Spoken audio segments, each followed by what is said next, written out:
Newsome today talked about, was it a lack of leadership that led to a disappointing 7-win season for the Browns?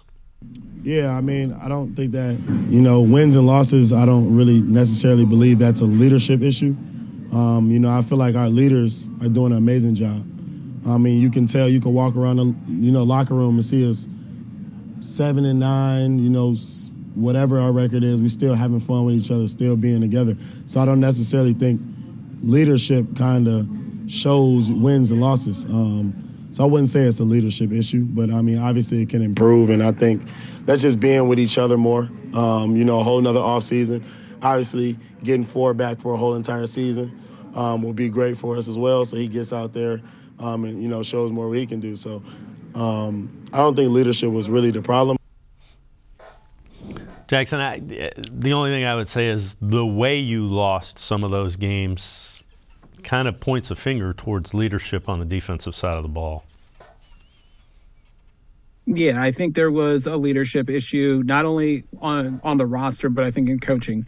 The accountability wasn't being held by, for mistakes being made.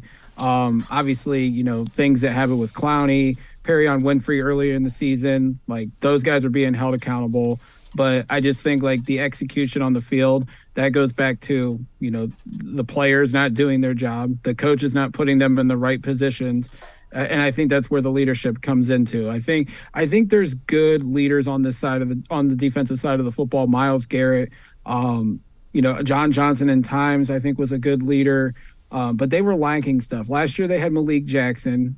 I think he was a good defensive leader. Anthony Walker, when he went out, you could see some of the leadership there went away. So they need to add some more vocal leaders on the defensive side of the ball. But I also think you have guys that lead by example, like Myles Garrett, like Anthony Walker, who I hope they bring back. But, yeah, there was definitely a leadership issue on that defensive side of the ball, and hopefully it gets cleaned up with whoever the new defensive coordinator will be.